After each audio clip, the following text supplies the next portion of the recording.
West Ham United welcome Manchester City to the London Stadium on Saturday lunchtime, looking to extend an impressive three-game unbeaten run in the Premier League. West Ham have had a dreadful record against this weekend's opponents in recent times, but go into this game sitting above them in the table for the first time since March 2009. And when it comes to bogey teams, they do not come much more obvious than Man City for our beloved West Ham as we welcome them to the London Stadium. As you can probably see from our intro, it's taken me a lot of digging to find any form of positive image in the last couple of decades. It's tough. It's a tough gig, Matt, isn't it? Really.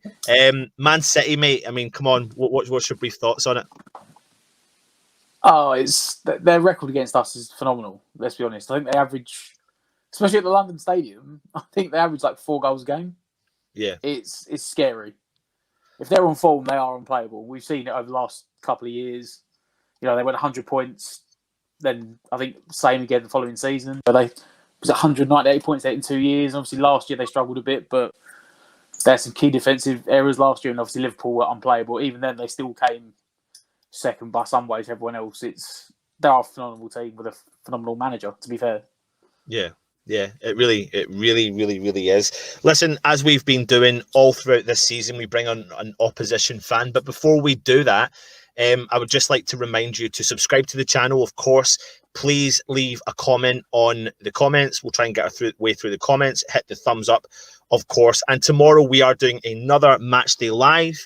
Myself, Matt, Stel, I think a few of the other lads will be joining us. We'll have a new guest coming on tomorrow, and I just want to give him a big, massive shout out. It's actually going to be our youngest ever guest, Matt.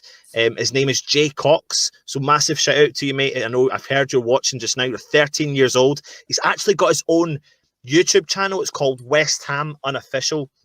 Go across there, hit subscribe, and let the young lad get his subscribers up and help him out as much as he can. He's just put a recent video up. It's a good reaction video. Moments straight after the game is 860 views, and he wants to ram that home to his friends and let his friends know that he can get more views and more subscribers. So go across there and hit the subscribe button. So Jay, we'll see you tomorrow, mate, and looking forward to it. But without further ado, Matt, let's bring on Andy from Man City TV. Andy, how are you? I'm good, buddy. How are you? Hi, Matt. Hi, Anton. Thank you for inviting me on. Just to get it right, it's Man City Fan TV. We can't be taking the Man City TV. Oh yeah. Sorry, that's right. No, it's all right. No. We're not the official site. Yeah, no, of course. You know, I mean, Andy, listen, thanks very much for joining us tonight. And you know, it's a kind of tough one for us West Ham fans because you've probably heard there from my intro in particular. You know, and sometimes I feel when me and Matt do a lot of these previews that our intros are becoming more problematic and disappointing for us because we're coming across so many bloody bogey teams. I just can't really get it. But I mean, you know, just to give you an example, oh,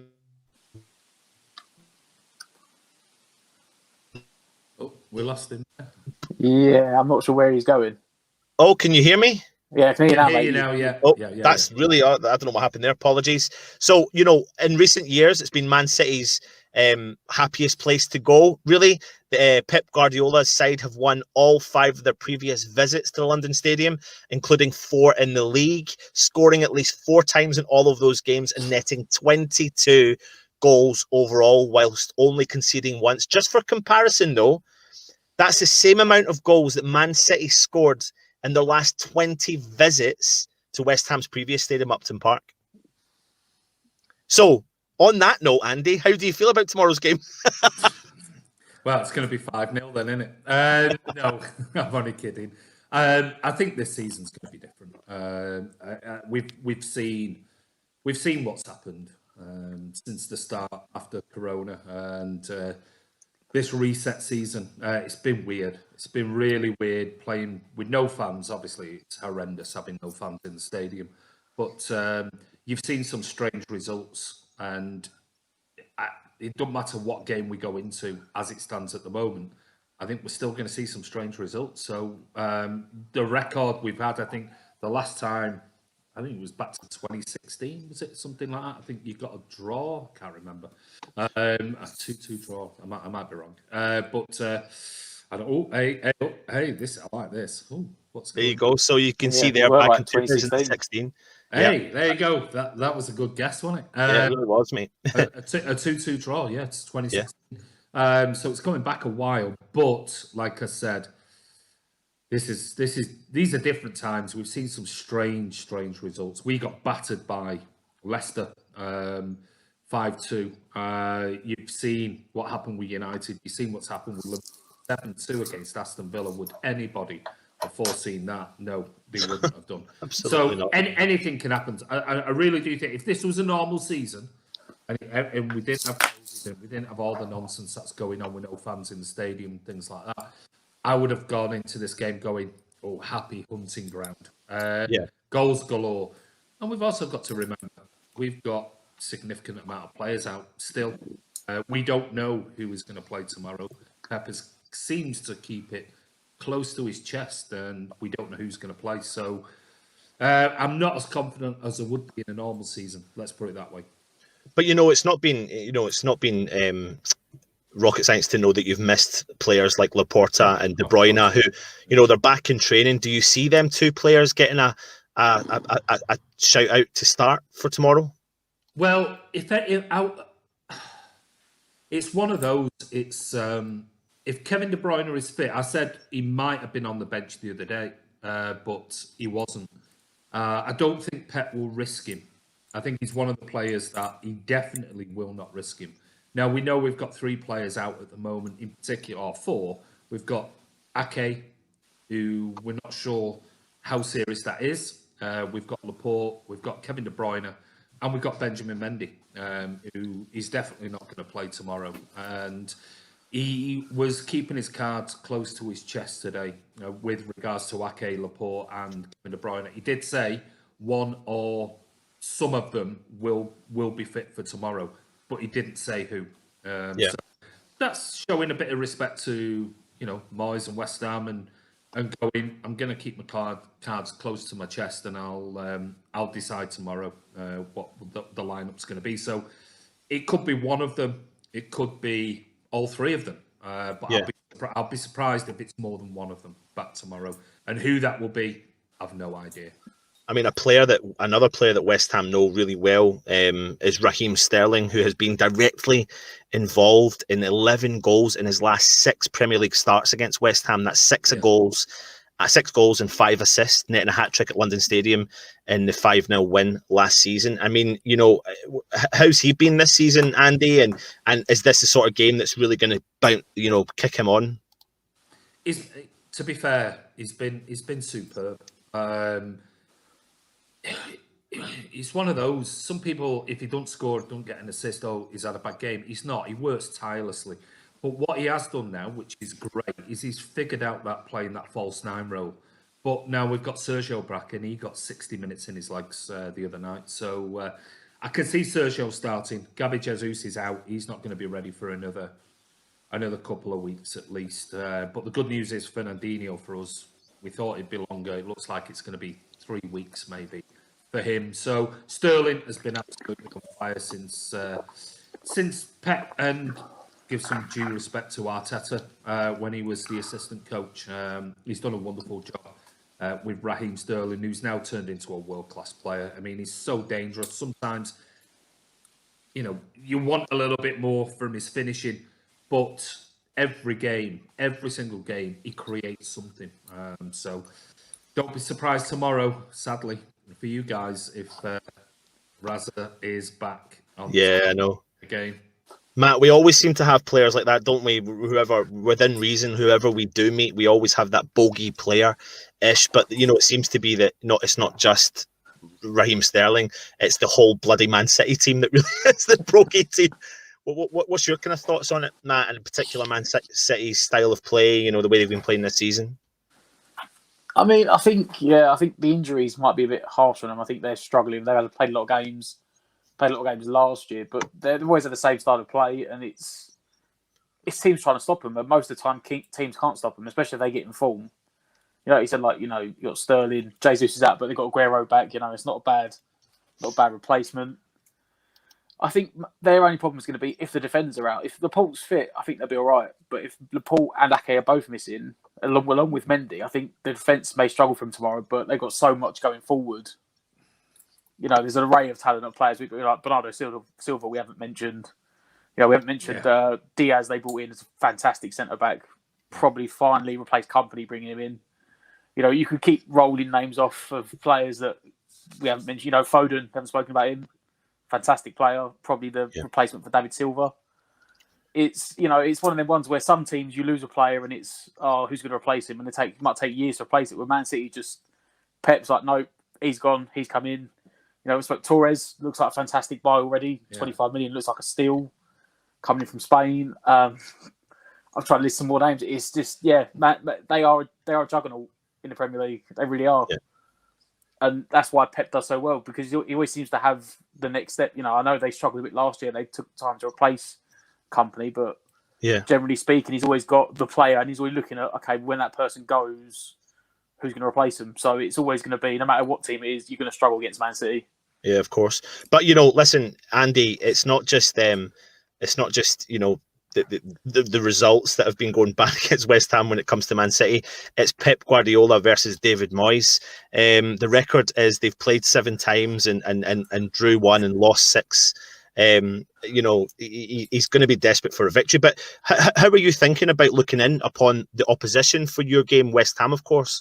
You know, we're coming off a good run of games against really good teams, scoring 10 goals, conceding 3. Against Wolves, Leicester and Spurs respectively. So, you know, what's your kind of take on the West Ham situation and how do you feel about the game tomorrow in particular? Well, I mean, looking at you, I mean, you're 10th at the moment on 7 points. We're 11th on 7 points. But, I mean, when was the last time you saw the Premier League table where you're on a +4 goal difference and City are on 0?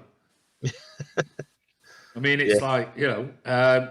and you guys are, you know, a great start. I mean, everyone's got to remember that, you know, we saw the Everton thing and we've seen the Villa thing. It'll all sort of, it'll pan out over the next month or two and it'll all get back to normal. There will be 1 or 2 teams that I think will be up there, like Sheffield United last season. But I think West Ham, well, a couple of players I wrote down earlier. I want to ask you guys. Obviously, the Lanzini goal the other night was a cracker. But I really do like Mikel Antonio. And you've obviously got Ben Rama on loan. So has he played? I don't think he's played. Has he played yet for you? No, he's not. No. Do you think he's going to play tomorrow? Because he's a very, very good player. It's funny, you know, and of course we'll go in a bit deeper about that, Matt, later. But, you know, the Benrahma, tomorrow's game for me as a West Ham fan looking in is the first time I've looked at the West Ham side and gone, I could see a change being made, but I don't think it's going to be in Benrahma's position. I think it's going to be elsewhere, if I'm being brutally honest. But I'm not, you know, I don't think Benrahma's going to start because the player or couple of players that his position he would have to take over have been performing really well and have been pivotal in the reason why West Ham are moving, you know, progressing forward. So I don't think, Matt, I don't know do you agree with me on that? Yeah, I think he's coming. I've said, didn't I? I've said in the last couple of videos that we brought in a player we didn't. It's like the player of his quality is always going to improve a squad. You know, there's maybe outside the top 6, anyone in the league could take him, he'd improve them. But he's just coming at a time when we've actually been playing well offensively.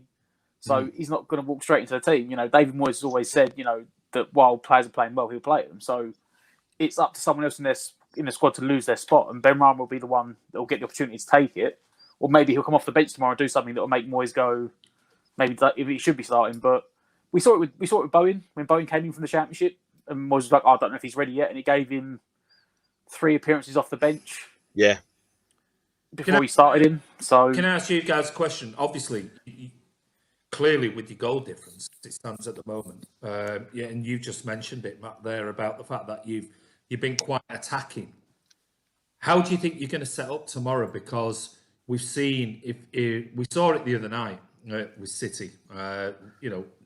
In the Porto game, they sat behind, put everybody behind the ball, and it was really difficult for City to break them down with, Kevin De Bruyne missing and other players missing, which I think Kevin De Bruyne won't play tomorrow. So if you're attacking like Porto did when it was 1-1, they came out in the second half trying to get a result and nearly got a goal, which could have changed things at 2-1, and then they could have sat behind the ball, but it didn't. City just then totally dominated Porto on the attack, with City being one of the most possession-based football clubs in the world.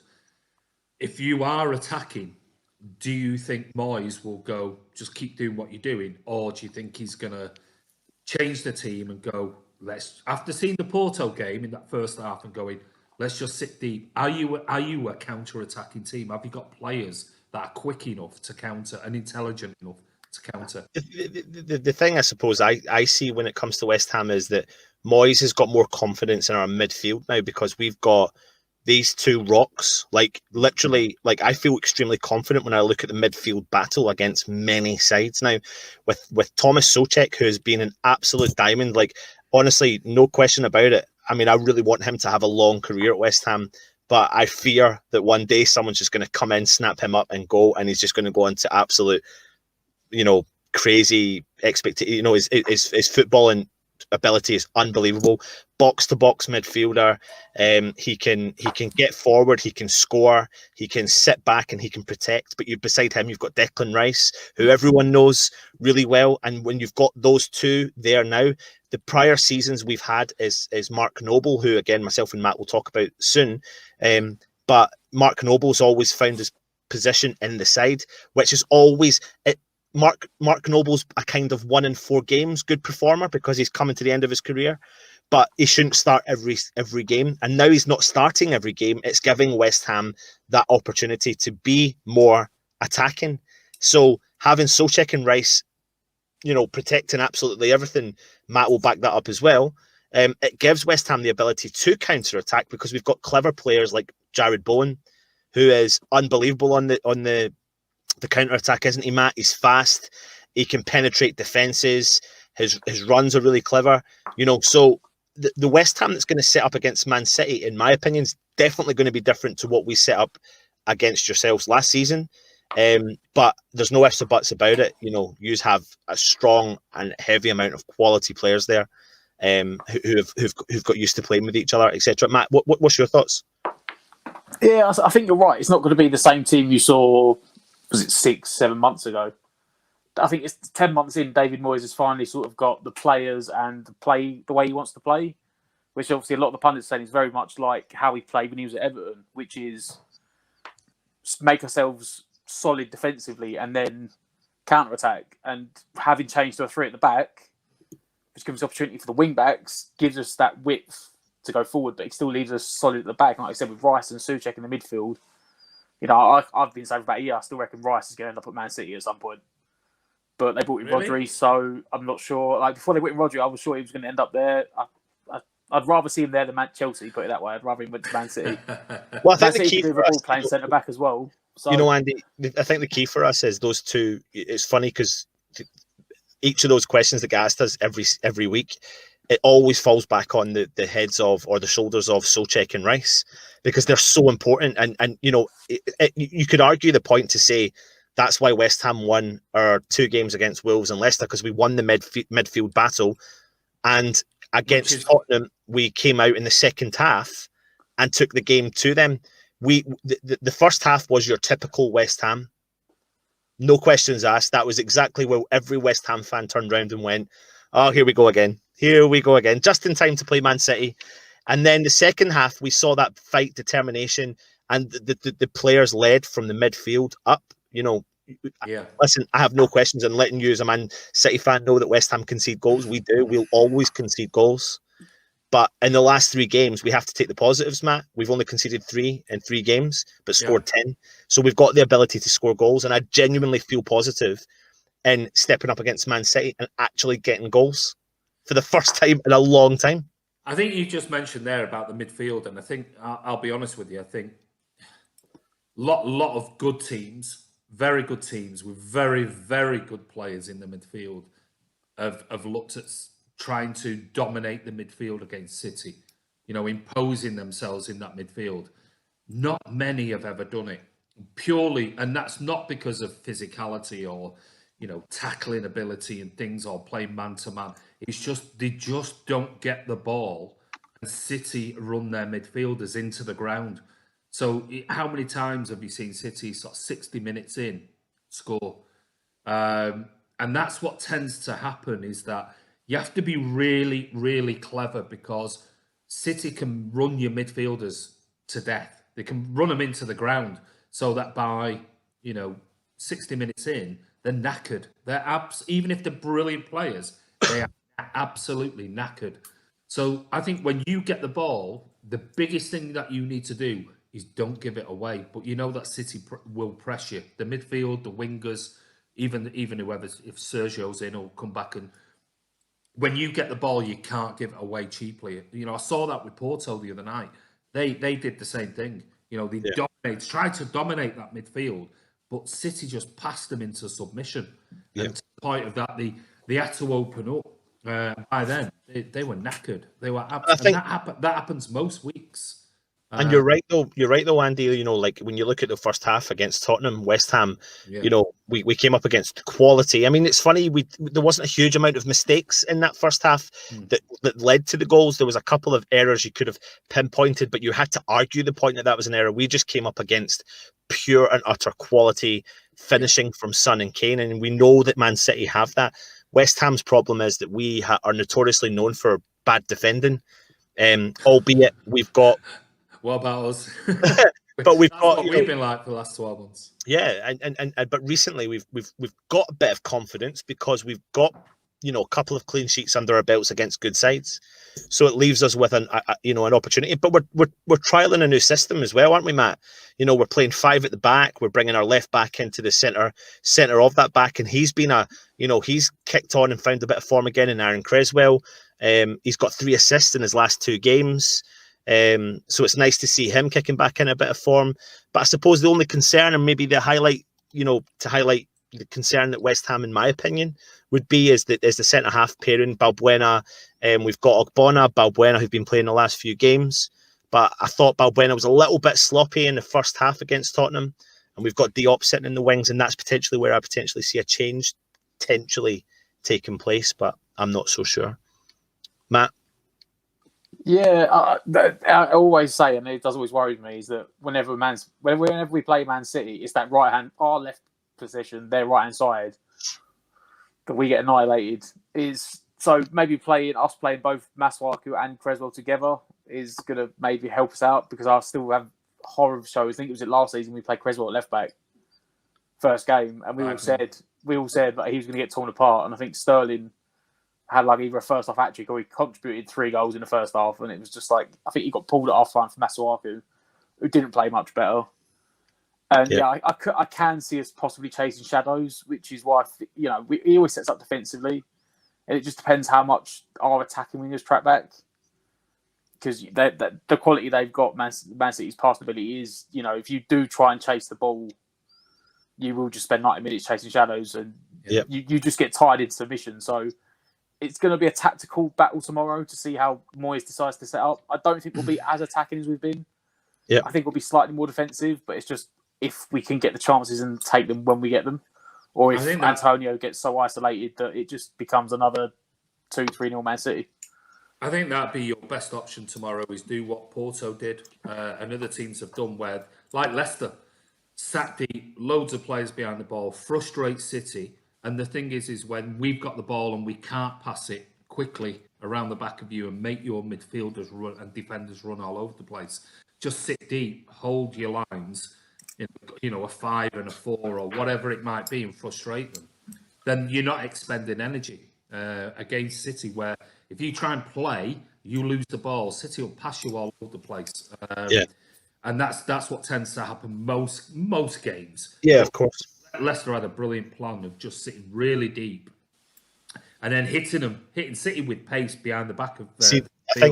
I I think where Leicester, you've got a player like Jamie Vardy who can. Yeah, well, of course, yeah.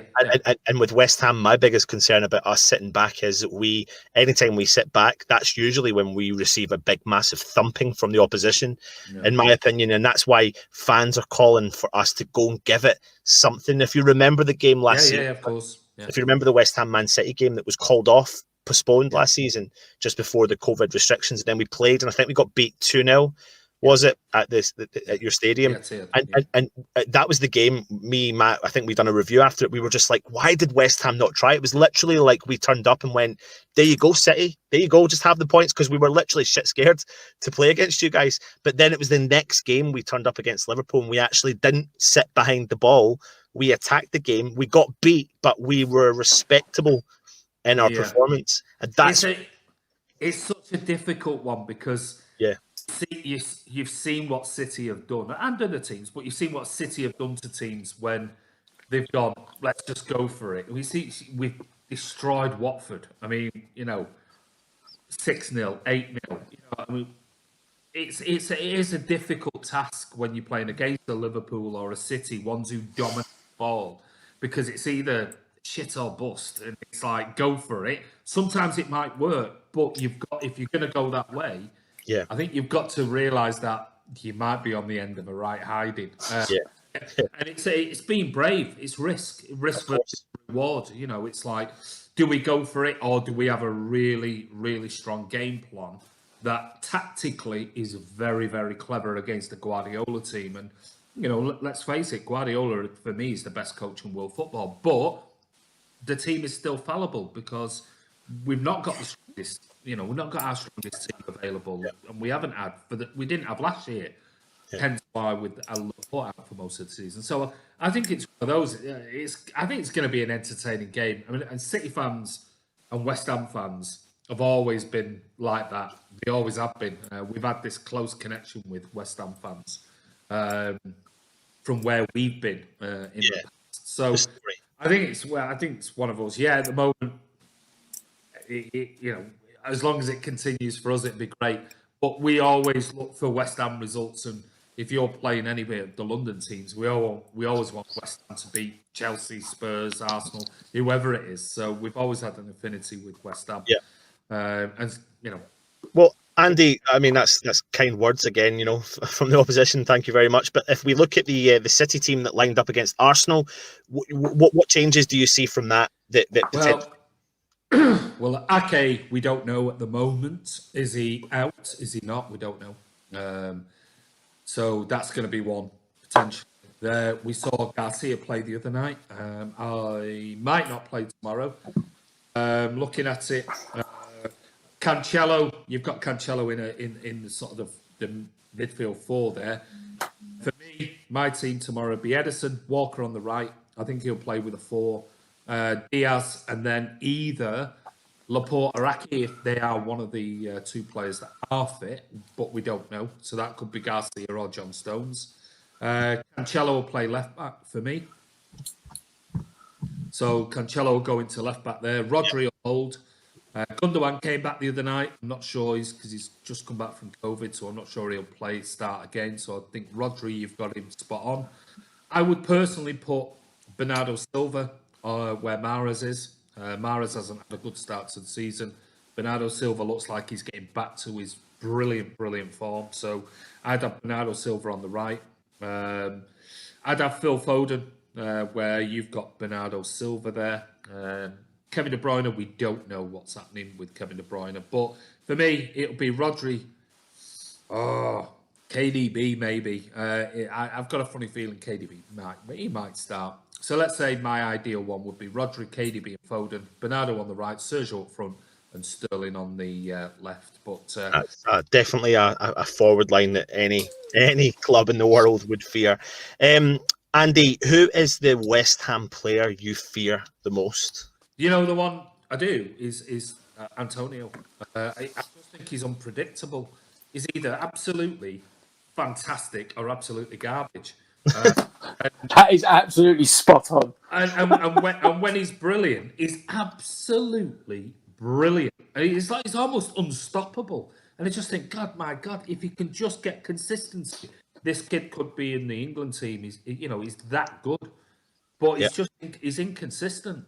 And but he's one of those players, a typical player that could play against us tomorrow, and it'll be his day, and he could have a couple of goals, no problem whatsoever. So for me, Antonio is just, he's a danger man. He really is. He really is. And what he actually does for West Ham is he offers us such a threat up top because of his inconsistencies that it allows other players to try and come through from, the flanks, in particular, Jared Bowen, who's the player I would say to Man City fans to keep an eye on tomorrow, because I haven't seen much of him. I'll be honest with you. I don't know much about the lad. He's just an extremely, he's another diamond find from the Championship. He's bagged 3 goals this season. He's so influential in our attacks going forward. And, potentially the sign of him on the right-hand side and Benrahma on the the left-hand side, feeding the striker. West Ham can't get our record signing on the park. Our record striker is £45 million. Sebastian Haller, who is struggling to get in the team because Antonio has hit such a good bit of form. I think I don't know what his stats are. He's got 2 goals this season, Matt, but he got 10 goals in 9 games for Project Restart, I think it was. Yeah, I don't think he scored before Project Restart, did he? And he banged them all in it, saved them all for the end of the season. Yeah, it's just absolutely crazy. Who's the guy that we should fear the most, Andy? There's only one, but I don't know whether he's going to play tomorrow. I say there's only one. All right, there's 10 of them. There's a lot. I should say 11. But 18, I think. With Edison's long balls, it's just I've never seen a keeper hit long passes. They're not even long balls. They're long passes. They're long passes. You're absolutely spot on. Obviously, Sterling's got a good record against you guys. Sergio's had 60 minutes in his legs. You know what Sergio's like, but Sergio takes 5-6 games to get back to form. He always does. If Kevin De Bruyne plays, that's the guy you've got. He's an absolute genius. Oh, he's unbelievable. Incredible. Right up there, right at the top of world players at the moment. But I don't know whether he will play. That's the only thing. I don't think Pep will want to risk him. Not going away to West Ham, no disrespect to you guys, but I'm thinking long term, we've got a lot of games coming up and things like that. For me, if Sergio starts, just be careful of him, because we know he can bang 3 in 30 minutes, no problem whatsoever. But I don't know. Take your pick. I'd like to see the Stockport Iniesta, Phil Foden start and have a great game, because I think he's a wonderful, wonderful player. Obviously, the indiscrepancies and things that have happened in Iceland and things like that. But I'm sure Pep's had a very, very stern word with him and said to him, don't throw your career away on. Yeah, of course. Who knows? Who knows? It could be Kyle Walker, my man of the season so far. Kyle Walker, for me, best right back in the world, and I'll state that. Unbelievable player, absolutely phenomenal. He was brilliant last season, and he's been brilliant since we started so far. Kyle Walker can really cause you major problems with his pace, and he's so good at getting back. So, I don't know. Take your pick. I'll leave it. I'll leave it over to you guys to worry about. Before you go, Andy, what I'm looking for is your predictions for tomorrow. Okay. I'll go for West Ham 1, because I think you'll score. Man City 3. I literally thought you were going to say 6 or 7-1. Oh, God, no. I thought he was going to go for like a 6-0, to be fair. No, God, no chance. No, I told you this season's stupid. The start to the season is stupid. I don't. City. One thing I will say, City are playing at the moment like they're still in pre-season, because we've played so many games. We've had no time. The players have all been on this stupid bloody Nations League thing, and then the other players have been all over the world. And then we've had 5 players out with COVID. So they look like they're still in at the moment. That's why I think the start has been as it is. We're still in COVID times for the pre-season times for the players, and then obviously we've had more injuries now. So I don't think it'll be anything like a 6-0 or a 6-1 or anything like that. I think it'll be a tighter game. There are loads of. I do expect us to win. I expect us to win. But there's a lot of questions in the chat, but we just want to give you one before you go. Okay. because there's a lot of interest, obviously, in the Algerian prince that we've just signed, but you also have an Algerian prince in Mahrez. What's your thoughts, and why are you not mentioning Mahrez? Mahrez, okay. Oh, that's Chris Baker. He's one of our presenters. He's another. No, Mahrez, I just don't think he's played well. I've always said it about Riyad Mahrez. He's been played in. It's not his role. A right wing role is not his role. He's notoriously played in an 8 for Leicester, and he was great at coming deep, getting the ball. But that's Kevin De Bruyne's position, and I think Bernardo Silva's better at him than that. So he's played out wide on the right. Now, his stats last season were very good, but just this season, not doing enough. Simply not doing enough. And I think with Bernardo, who had a bad season, well, not bad season, but he wasn't anywhere near the previous season when he was City's player of the season. I think he started really well when he's played. So nothing against Mahrez, but maybe there's a little bit of the Algerian fanboys who invade your YouTube channel.